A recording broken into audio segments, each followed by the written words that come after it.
Welcome to One on One. My name is Bridget Otu. Thank you very much for joining us. A couple of weeks ago, the National Democratic Congress returned to IPAC, and even the smaller parties were excited. The EC had promised to even throw them a party. That was just by the way, but there were serious issues that the NDC was contending. Has those issues been resolved? The National Communications Officer of the NDC is lawyer Sammy Gyamfi, and he joins us to tell us the decisions the Electoral Commission has taken in reversing the decision to not use indelible ink in the 2024 general election, to stay the elections on December 7, which was the original date, instead of the proposed November. Does that mean the NDC is happy with the current EC and its decision? When we come back, lawyer Sammy Gyamfi would respond to that.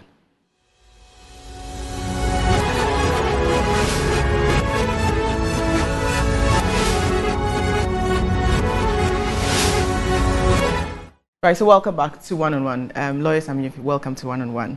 Thank you. I think the most obvious question is, does the NDC trust the Electoral Commission based on the decisions they have taken to say, okay, we're no longer going to go with not using the indelible ink in the 2024 elections. We're also going to stick to the December 7, even though the reasons assigned were, okay, we wanted enough time if there were disputes, enough time to transition. And so, yes, we're throwing all this away and sticking to the December 7 elections.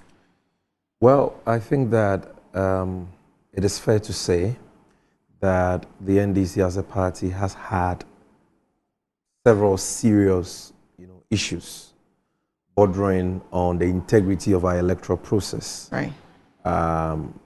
Which we have raised in the past. In the 2020 elections, we raised a number of issues. Right.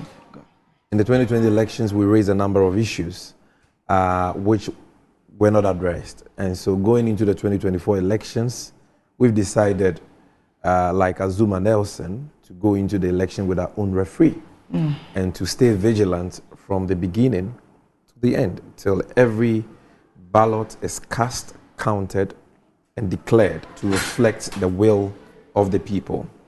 So the issues you refer to are some of the concerns that we have recently raised with the Electoral Commission.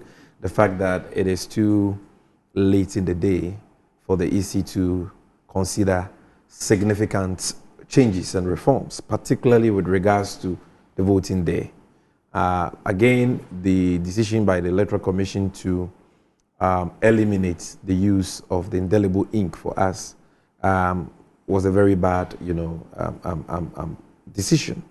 We don't think it should have come up at all, because the indelible ink has been a constant feature of our electoral process since 1992 and has helped to check multiple voting.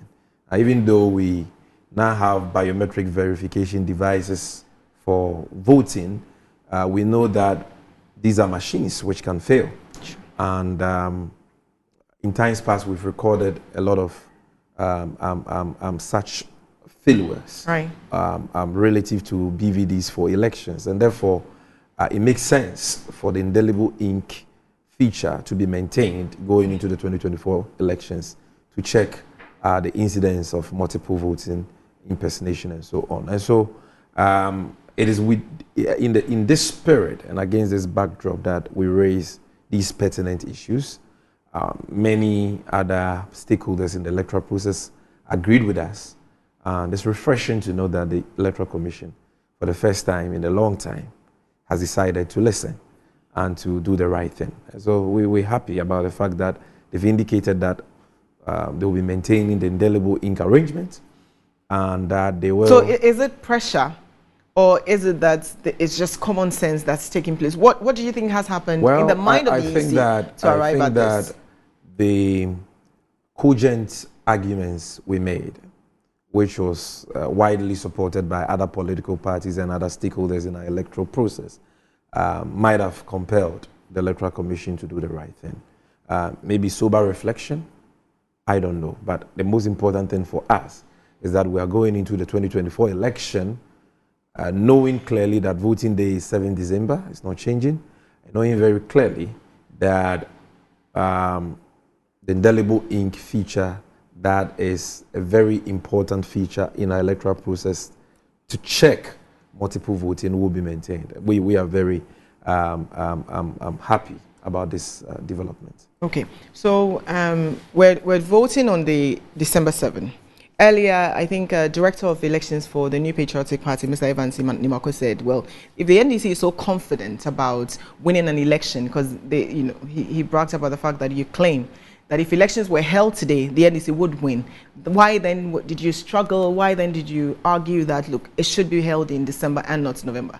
Well, we were the ones who championed the review of the commission that led to the recommendation for the Constitution to be amended for us to have the general elections on the 7th of November to afford us ample time for the transition process. It was the NPP who kicked against that in 2016 because they said there was no time. So when they kicked against that, was it to say that they were afraid of losing the election?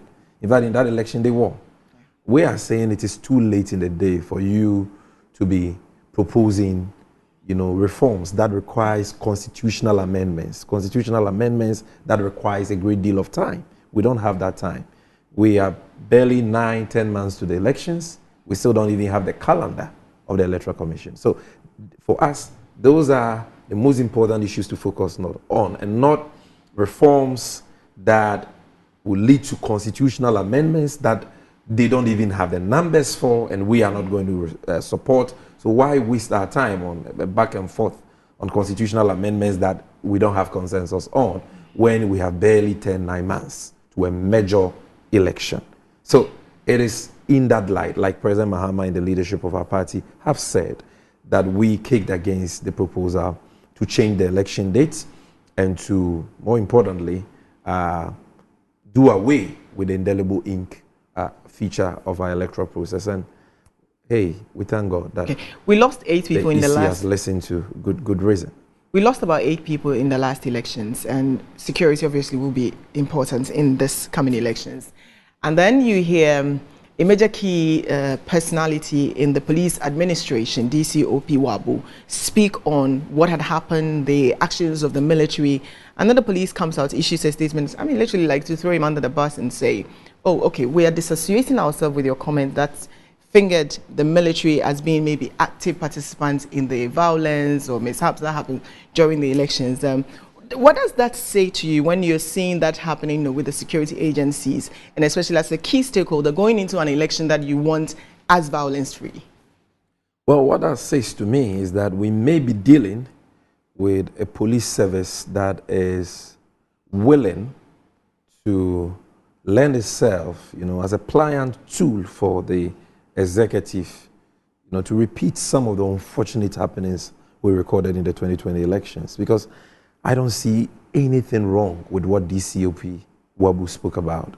He says that election security is a matter of the maintenance of law and order. The responsibility for maintaining law and order is primarily that of the Ghana Police Service. Yes. Simplicity. Everybody knows this. This is a no-brainer. Right. This should not require a statement from the Ghana Police Service because the man said the right thing. Neither should DCOP Wabu be subjected to disciplinary proceedings for saying the right thing. Election security is primarily the responsibility of the police who are responsible for maintaining law and order. Now we know that in every election there is a security coordinating committee or council. In our time, the IGP was the chair. Okay, now this security coordinating council that is responsible for overall security for the elections includes the other security agencies like fire service, like immigration service, and the military, and so on. But whereas the police and members of the fire service or immigration are deployed for normal election day security, patrols at polling stations, the military is not deployed for the purposes of security at polling stations. We didn't do that in 1992. We didn't do that in 1996. We didn't do that in 2000. And for all the years that we have voted in this country, we've not done that except the year 2020. Even under this current IGP, and that is what makes me surprised. When we went for that saying not by election, I was in the thick of affairs. I happened to be the manager of the NDC's campaign. Sure. And the IGP told us that he was going to ensure that the police took charge of security for the by-elections. The military in all elections are put on standby and only called in, invited in, to assist the police if they encounter a situation beyond them. Right. So where law and order has broken down, the military can be called upon by the police to come and restore law and order. So they are a standby force called in as a buffer to support the police. They are not the first point of call. The first point of call is the police. And it is within this context that DCOP Gabriel Wabu spoke. Sure. He was not saying that at all costs the military cannot be involved in election 2024. If it becomes necessary because security has degenerated in a particular area, the police will do the needful by calling on the military to come in and help restore law and order in that particular area. We all know that. But when it comes to the election day normal security arrangements at polling stations and all that, it's the duty primarily of the police. And sometimes, due to inadequate numbers, they fall on fire service, immigration to assist them. You don't use military people for polling station election monitoring. We don't do that. In a sense of the IGP insisted that the police would take full charge, like I said earlier. And they did exactly that. We didn't see military men at polling stations. We didn't see military men at collation centers. You understand? We all applauded the IGP for that. I don't know whether the pressure from the MPP and their surrogates in the police services getting to the IGP, for which reason he would want to bend the rules now and could talk to the whims and caprices of the government. That would be dangerous. That would be a dent on his reputation as IGP and the Ghana Police Service. And I sincerely hope that he will not fall for it. Is the NDC worried? As an opposition, I would say we are worried. But my point is, we will insist for the right thing to be done. We are not going to accept that military men be deployed to observe elections at polling stations and collation centers. Yes, they have a role to play, but that role is a secondary role, is a standby role, where they will be called upon by the police to come in and help to restore law and order in areas where the police is overwhelmed and the assistance is needed. If there are special areas of heightened insecurity where on a case-by-case basis the military will have to work hand-in-hand with the police, everybody can understand that. But DCOP Wabu spoke about the general rule, which general rule is that the police must lead and must take charge of the normal security arrangements for December 7th, 2024. He has said no wrong thing, and we are totally appalled and disgusted that the hierarchy of the Ghana Police Service will refer him to face disciplinary proceedings. Completely needless, completely unwarranted, completely unacceptable. Assuming without admitting that the DCOP even misspoke. The point is, that statement is an innocuous statement which has occasioned no damage, no harm whatsoever. It doesn't require disciplinary action. Assuming without admitting that he was even wrong. But I had to watch the video a number of times to try and find exactly what he said wrong. And it was so difficult to point so you can what see was wrong. That is why we are getting suspicious that this IGP who started well, so far has excelled relative to election security, particularly the case of the ascent of by-election. And I give him credit for that because I saw the good work the police did. There were security challenges, but you could see a police service that was genuinely interested in the maintenance of law and order and did their job fairly without any fear or favor. And we all commended him for that. But there's attempts to cower people, you know, to speak in a particular way when what they are saying clearly is what is wrong, and what this DCAP Wabu man is saying is what is correct, leaves much to be desired and gives us legitimate cause to be worried and suspicious that maybe, who knows, the pressure being mounted on the IGP both in the Ghana Police Service and also by MPP apparatchiks and officials may be working, and maybe the IGP is contemplating giving the MPP the leeway to do some of the unfortunate things they did in the 2020 elections, which led to the painful murder of 8 innocent Ghanaians. That should not happen. Elections are about counting heads and not cutting heads.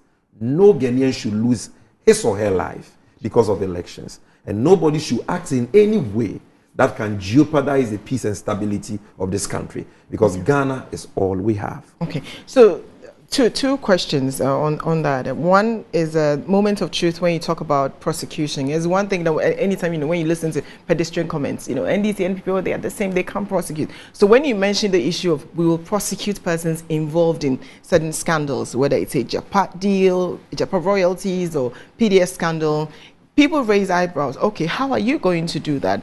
What evidence, what experience, because you've been in government before, what can you point to that speaks to the fact that NDC can and would prosecute persons who are mentioned as embezzled state funds? Well, it was under the NDC government that a former chief of staff, Kojo Pienim, and others were prosecuted. So this will not be the first time that an NDC government will be prosecuting officials of a previous regime. But I don't think the important thing is even about prosecuting officials of the previous regime alone. President Mahama has said that corruption is the sword, against the fight. The sword for the fight against corruption will cut both ways.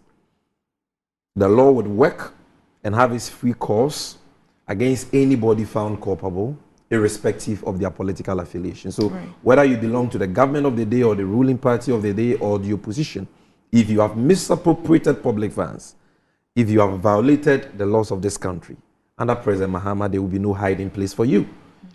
Probity, accountability, and the protection of the public purse will be our topmost priority. And so let's not just discuss this looking at previous, officials alone. But I'm sure you're talking about our press conference on this. Yes, on the Moments of Truth series. Japa deal. Yes. It is absolutely important that the future government ensures that this matter is investigated in a spirit of transparency, and the perpetrators of that loot, of that scam, are brought to book. But more importantly, it is important that a future NDC government ensures that these huge monies, 153 million Ghana cedis, equivalent to $12 million, which is equivalent to 1.5 trillion old Ghana cedis, paid to so-called consultants and transaction advisors who had no lawful or legal contracts, and who provided no value or benefit to this country, are retrieved. That for me is the most important, and we need to get the money back. And President Mahama has said that this is going to be one of his topmost priorities. And you can put your bet on that the perpetrators will not go scot-free, because there is absolutely no justification for Ghana to spend 153 million Ghana cedis on a deal that never went through, a deal that never saw the light of day, a deal that was aborted owing to the vigilance of the NDC opposition, civil society, the Office of Special Prosecutor, and the good people of Ghana, who were able to abort that scam called Japa, which was basically a ruse by some elements in the Kufuor-Bawumia NPP government to appropriate the mineral royalties or mineral revenue of this country in perpetuity. The whole transaction didn't make sense. It was opaque. And under the opaque arrangements, our mineral revenues had been undervalued. Okay? So the deal was going to shortchange Ghana in a very significant way. And apart from that, very important laws of this country were violated. The Public Procurement Act, the Public Financial Management Act, not according to me, but according to the Office of Special Prosecutor. So the whole deal was void and null effect on grounds of illegality, according to the Special Prosecutor. The procurement rigging in it, the potential money laundering, and so on, are serious issues that came up by virtue of the corruption risk assessment, which was conducted by the Special Prosecutor at the time, which confirmed the position of the NDC then, and civil society, and so on and so forth. So at the end of the day, we were all happy that through sustained pressure from the opposition and the good people of this country, were able to compel President Akufo-Addo to suspend the deal, to abort the deal.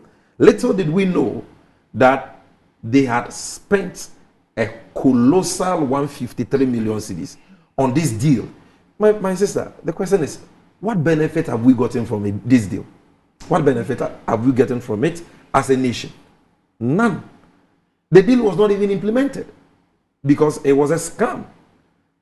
People just set out to defraud the country, and we caught them pants down, and we stopped them in their tracks. And like I can say, so why do we spend 153 million cedis? Look, we are a country currently faced with bankruptcy. Our economy is in tatters. We can't even service our debts. Today, our economy is rated junk. Nobody wants to lend to us. We've gone to the IMF for a bailout. We are praying and hoping of even getting the second tranche of the IMF facility of $600 million and so on. As I speak to you, national service personnel have not been paid for 4 months.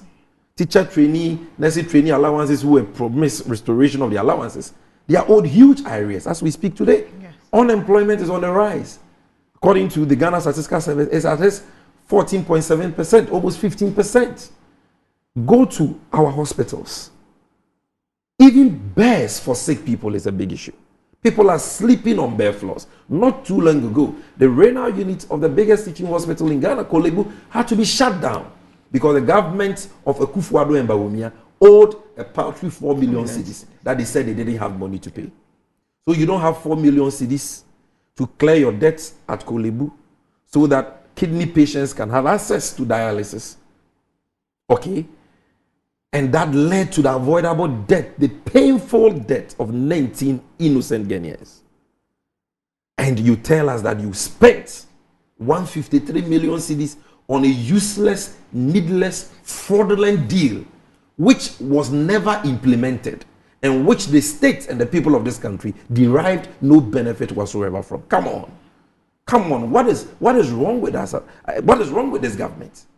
And what wrong have we done to them to deserve this kind of treatment, to deserve this kind of naked rape of the public purse? What wrong have we done? Now today, children are still sitting under trees schooling. Today, people wake up not knowing where the next meal will come from. No jobs, no opportunities. People today in Ghana, in some deprived communities, are drinking from water bodies, streams that animals drink from. Streams that look as brown like hot chocolate because they don't even have a borehole to drink from. You know the number of boreholes that 153 million cedis can dig? You know the number of schools that 153 million cedis can build? The number of chip compounds, the number of employment opportunities it can create if invested in skill development, like we are talking about the National Apprenticeship Program and so on and so forth. And you just distribute the money among yourself. You just chop the money for nothing. What have they used the money for? They claim they use the money for rental of office space. Office space for what? A Japa which never materialized. So who sat in that office? And where is that office? Cock and bull stories to justify their thievery. What did you use the money for? They say we use the money to pay consultants. What consultants? Akufo-Addo's cousin who owns Data Bank, Ken Ofori-Atta, former finance minister. Akufo-Addo's cousin who owns African Legal Associates, Gabi Ocherdakon, and his partners, White and Case, and another a law firm, Bensiential, run by Ace and Koma, these people. But the point is there a valid, lawful agreement engaging these so-called transaction advisors on the basis of which the state could have lawfully made payments to them? The special prosecutor says no. All the agreements are void on grounds of illegality because of the procurement rigging and the statutory breaches that agreement is fraught with. So you don't have any legal basis to pay them. You can't put something on nothing and expect it to stand, like the lawyers say. Then again, the question is, have these companies rendered any service of benefit to the Ghanaian people for which reason they must be paid? No. So if you gave them any money at all, why won't you retrieve the money for us? These were the people who composed songs on the Woyomi matter. Consultancy is like feasibility, you know, at the beginning of every product, you have to do some. Not every consultancy is for feasibility. And they can't tell us that they spent $12 million on consultancy for feasibility for what? So what did they do? Feasibility on what? On setting up that whole scam in a tax haven so that we can't even track the business of that entity. What work did they do? They should tell us. For which reason we have spent a staggering, a humongous 1.5 trillion old Ghana cedis. Okay. My heart bleeds for this country. You know, when I hear things like that. And President Mahama is very concerned about issues like this because now we are in a mess. Right. And the meager resources of state must be put to judicious use. When you are in crisis as an individual, that is the time for austerity. That is the time for frugality. That is the time for prudence. That is not the time for waste and stealing. And these people must understand that. And so they can walk free today, but I'm telling them that the day of reckoning, the day of accountability is fast approaching.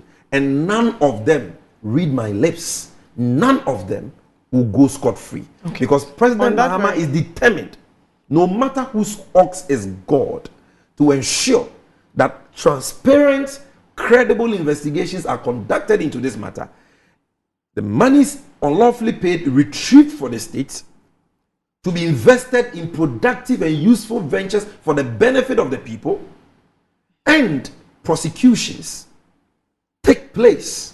Prosecutions of those found culpable is actually done. All right. That is what His Excellency John Dramani Mahama thinks about this whole So we'll have to take a break. When we come back from the break, Sammy, I would want you to tell us how you intend to turn things around because we're broke, especially with the introduction of the 24-hour economy proposal that GIA, Global Info Analytics, did a poll, and it's topping. People are interested in it more than the digitalization being promoted by Dr. Mahmoud Baumia. And also there's a crisis in the cocoa sector. I just did not know how bad it is until a company that I was supplying cement to laid off its staff because they just couldn't get the cocoa to buy. We'll be right back.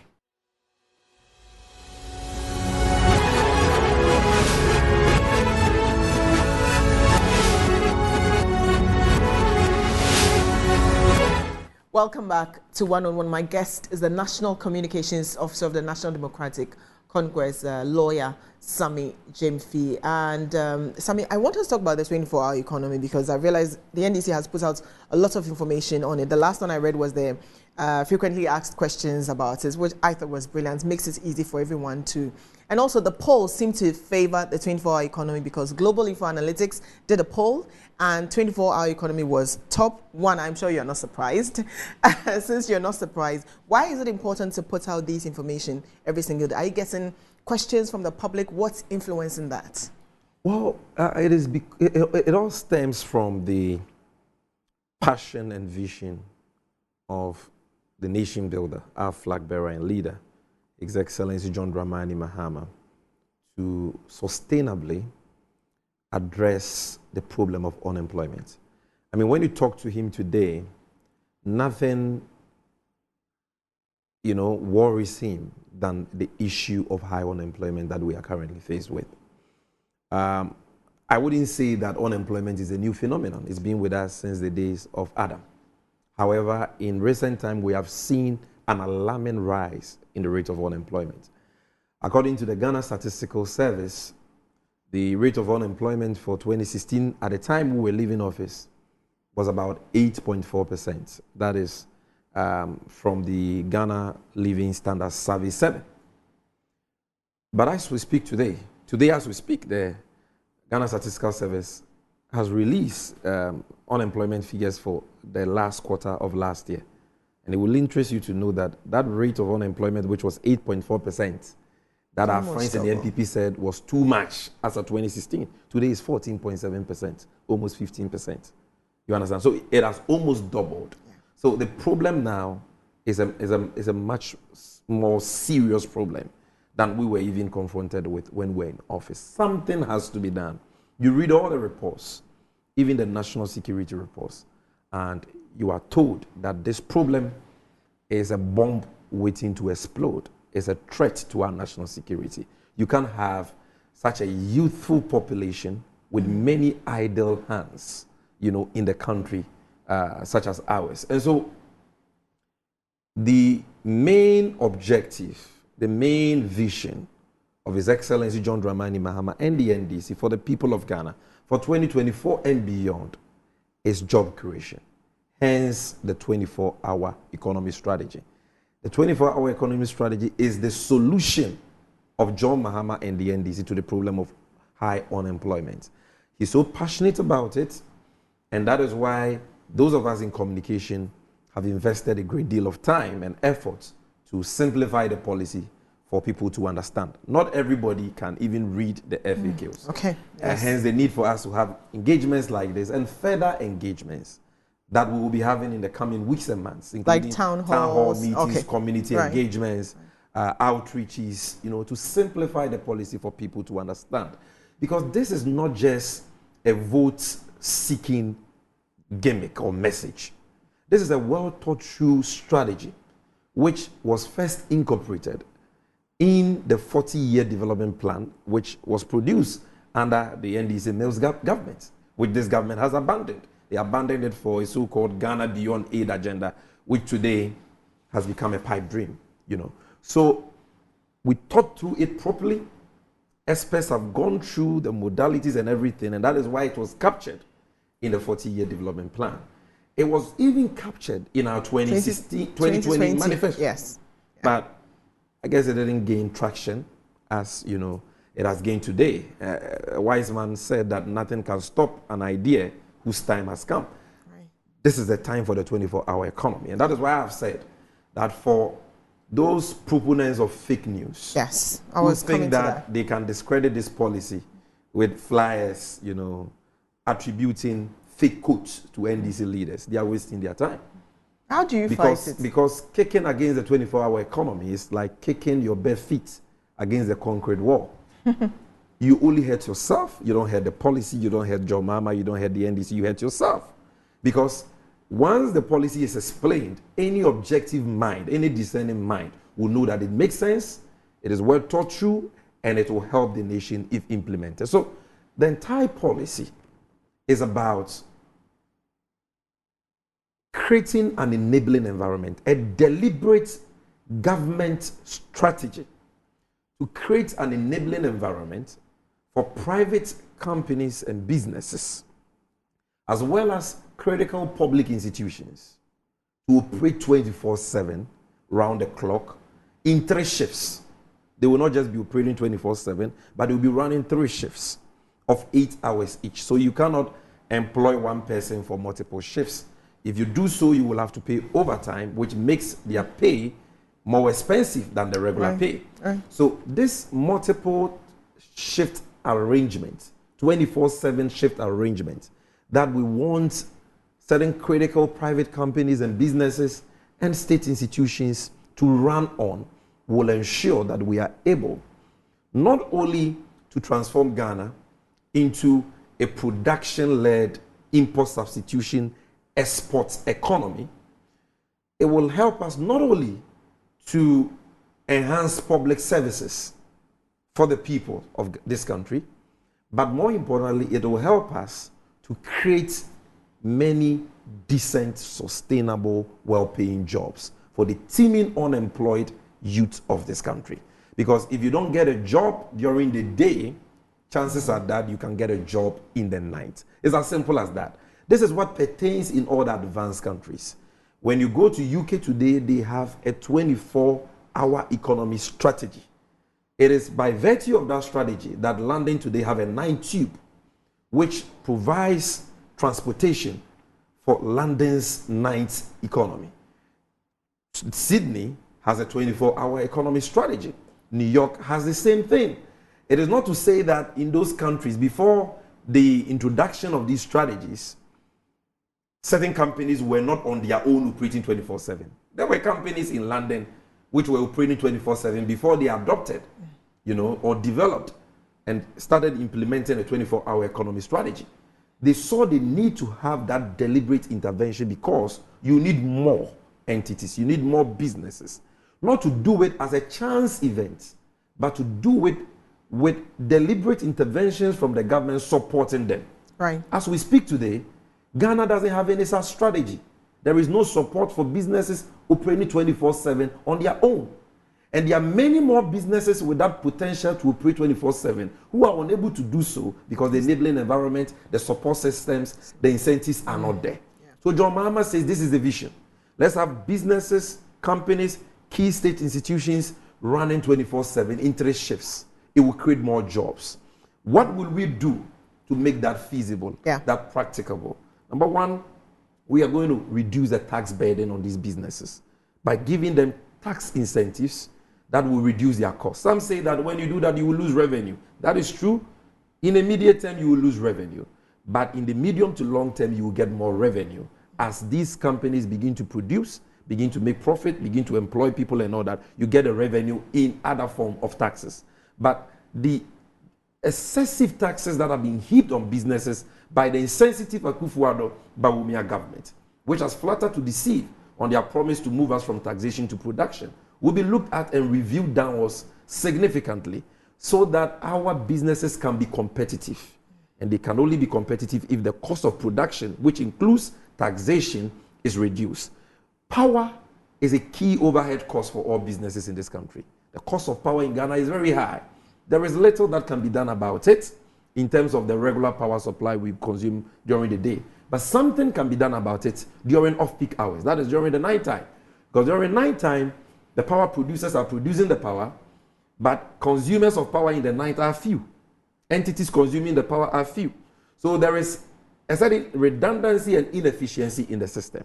You have to still pay for the power produced in the night, yet only few entities are consuming it. So John Mahama says, encourage a 24-hour economy with a booming night economy, with many factories, many industries, many businesses, grocery shops, restaurants, hospitality industries, agro-processing companies, the mining and quarry industry, manufacturing industries, and so on, operating 24/7 to consume that power. And because they are running in the night, give them a rebate through what is called time of use tariff. So you'll install at the premises of these businesses who will sign up to the 24-hour economy special meters, not the regular meters, special meters, calibrated to charge cheaper rates during off-peak hours. In other words, during the nights. Yeah. So during the night when we are all sleeping, if businesses are working, why should they pay 1 kilowatt, 1 CD per kilowatt of hour if that is what we pay during the day? Okay. Yeah. If we pay 1 CD per kilowatt of hour consumed during the day, in the night you get to pay 50 pesos. So once you're there is an within incentive the for you to work in the night. And if you are operating in the night because power is cheaper and you are getting tax incentives, you will employ more people because you want to produce more. You understand? We've also spoken about strategic financing for certain key manufacturers and produce. And here, our main focus is on agri-businesses and agro-processing. Okay. Because we need to grow what we eat. And we need to eat what we grow. And we need to add value to what we produce.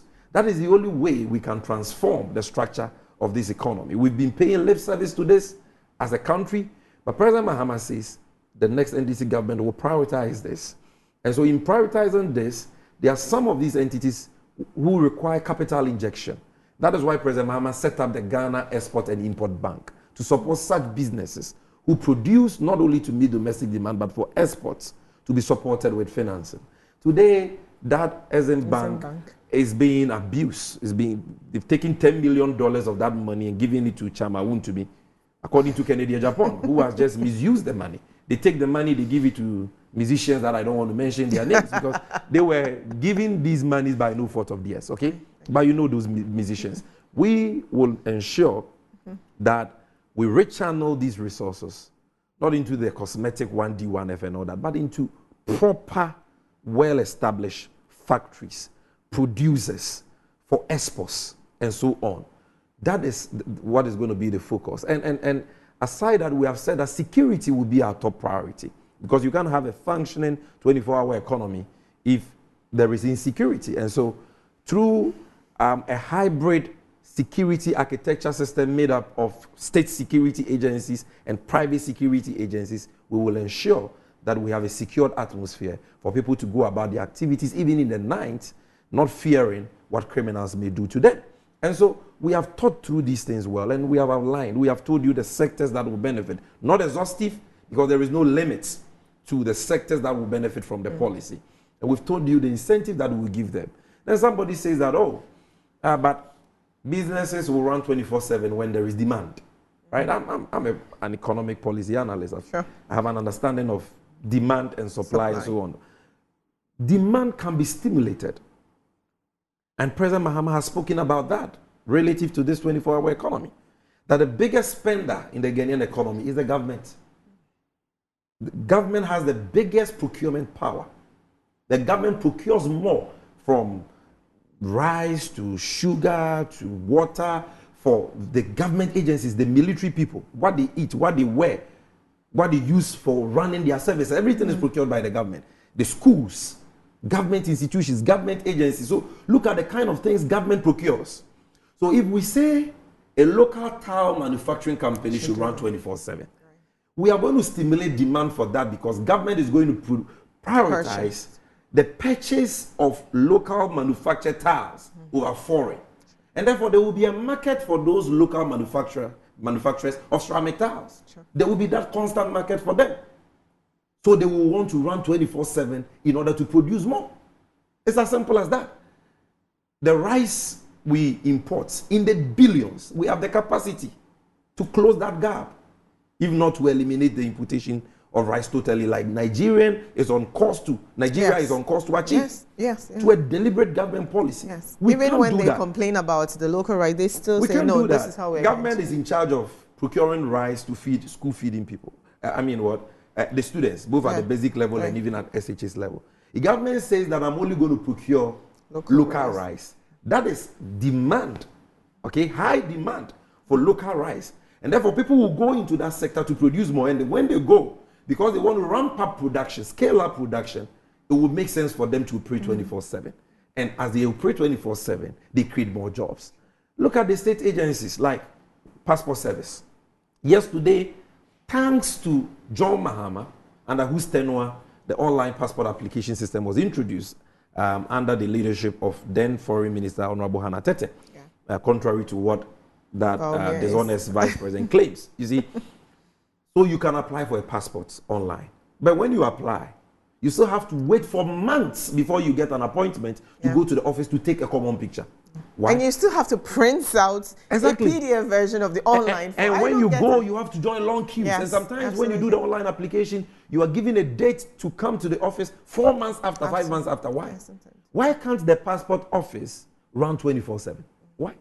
The passport office can run 24/7. So that not only will you be able to apply for a passport online on your phone, but the processing of the application, will be sped up for us to have efficiency, for citizens to have better services. At the end of the day, people pay for those services. So in you other can't words, say that government will be employing more people. They could have ×3 at the passport office. So you can have ×3. But somebody will say if you have ×3, then the wage bill is going up. Yes, the wage bill is going up, but revenue is also going up because the more they process, the more they get revenue. It's as simple as that. And we must have efficient public services for the benefit of the people. If the passport service is running 24/7, that woman who cooks kenke and fish and sells it at the precincts of that office every morning, in the evening may contemplate doing kelewele. Another person may come and sell indomie because people are coming there to process their passport applications. So the 24-hour economy is not just for factories and industries. It has a cascading effect on small and medium-scale enterprises. That woman who is selling rice, who is selling kenke, will also benefit. The markets will all benefit. You see, so this is a visionary strategy, a visionary policy that every discerning mind must embrace. The MPP are against this because they did not originate the idea. They are pained about it. You ask them today, your flag bearer read to us a 73-page speech at that comical event they held a few weeks ago at UPSA. Tell us one thing in there that addresses the problem of high unemployment. And they will be stammering, struggling to give you one. But he talked about the 24-hour economy, saying that it's in existence. I mean, he said it. I mean, in fact, he even made popular the 24-hour economy. Let's interrogate it. Does Ghana today have a 24-hour economy strategy? No. So when you say the 24-hour economy is in existence already, you are saying that certain entities on their own operate 24/7. But that is not what we are talking about.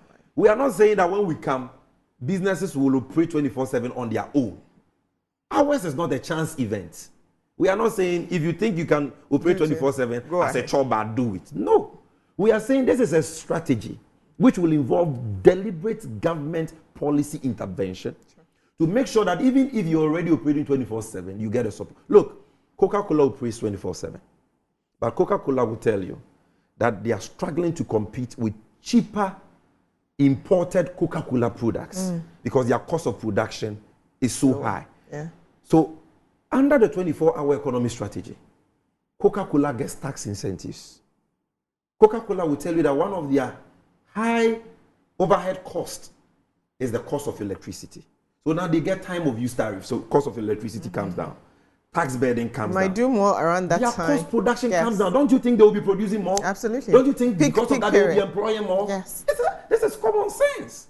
You understand? So if you say that some people are already operating 24/7, so you don't need a strategy, then no country needed a 24-hour economy strategy. Because in Sydney, before they adopted the 24-hour economy strategy, there were businesses already doing their own thing 24/7. Same as London. Why have they now decided to have a 24-hour economy strategy with even 24-hour economy mayors, 24-hour economy offices? Why are these advanced jurisdictions doing that? So these are short-sighted, or if you like, myopic leaders who are only interested in the vote-buying 419 deceptive promises. You know, one district, one factory, one village, things like that. All are scams.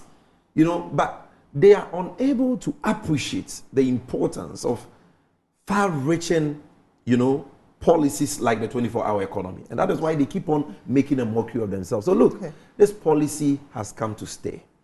And President Mahama can be trusted to deliver. Because President Mahama is not a person who lies. There's a man you can go to the bank with his word. What he is not sure of, he will not say. If he promises, he will deliver because he would have thought through it. That is the man we are talking about here. His track record is there for all to see.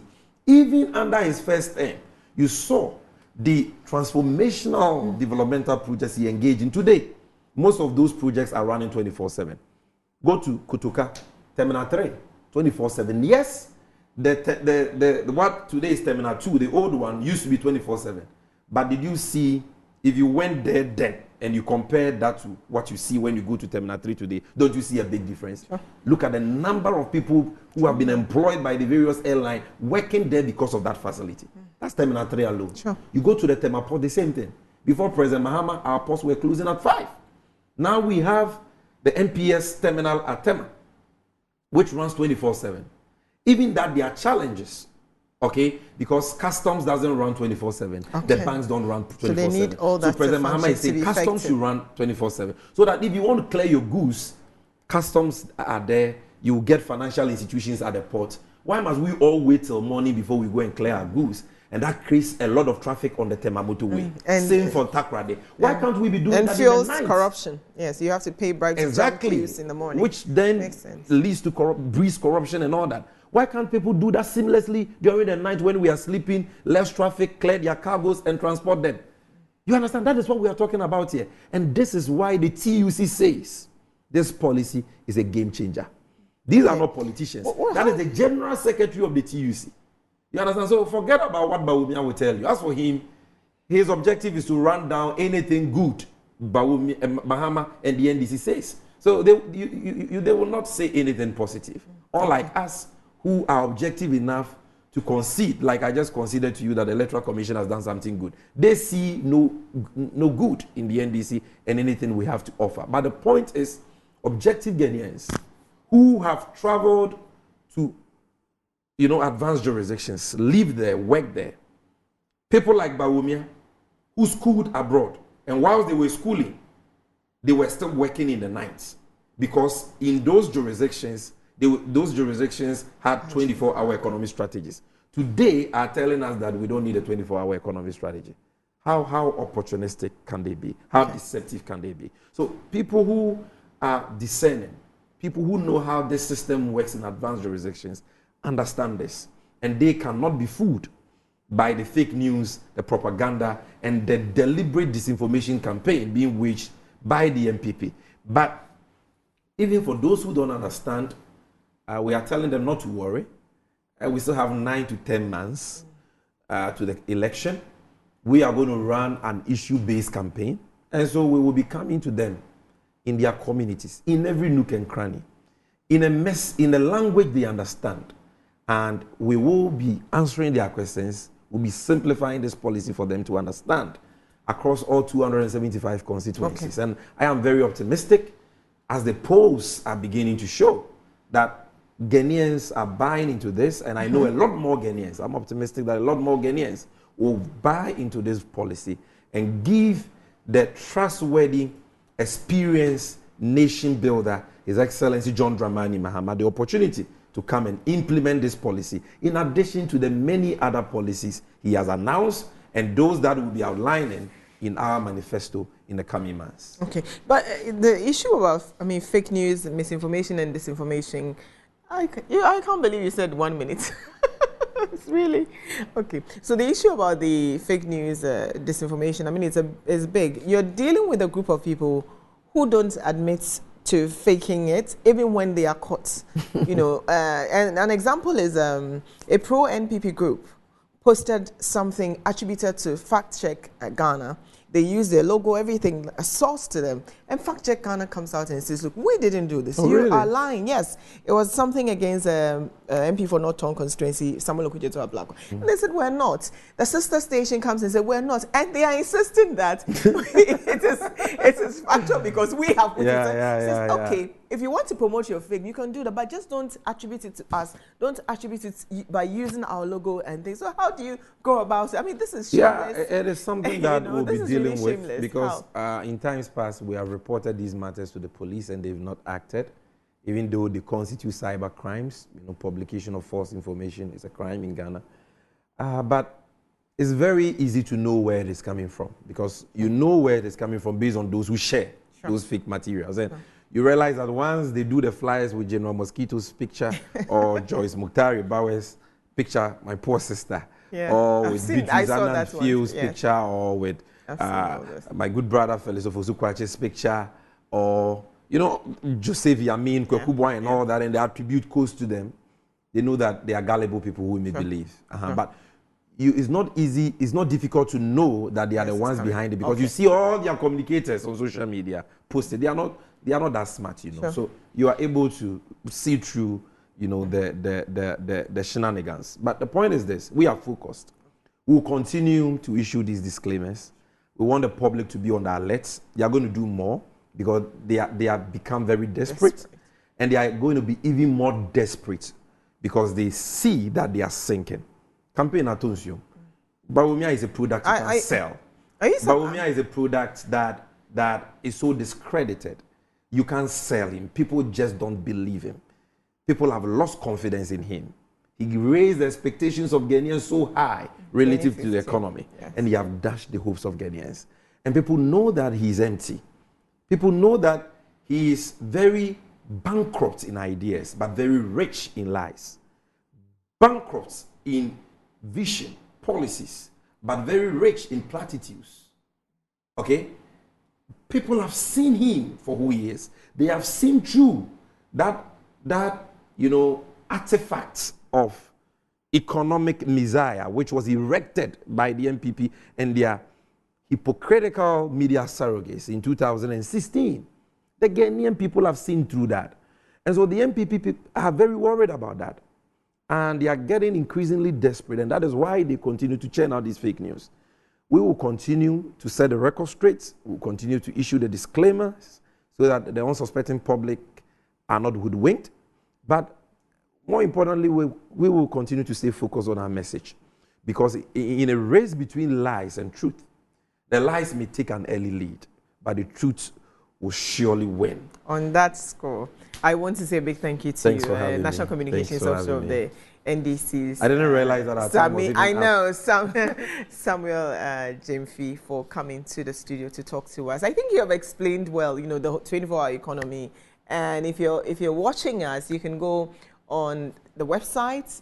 Have you launched your website you can check yet? the NDC Communication Bureau pages page, on okay. Facebook, on Twitter, okay. and you will see answers to frequently asked questions I think we need on a the website, policy. The party has a website, but it hasn't been uploaded yet. Okay. But if you check all our official handles on Twitter, Facebook, you will see it there. You can check mine too. Page, yes. So all the questions that you need, you have about 24-hour economy. Also, Global Info Analytics, like I mentioned, conducted a poll and people are excited. They don't care about digitalization. They are not interested. It did not feature in the top 3, I believe. And so it is 24-hour economy. So if you have questions about it, you can always post to them. My name is Producer Osu. Thank you again for watching.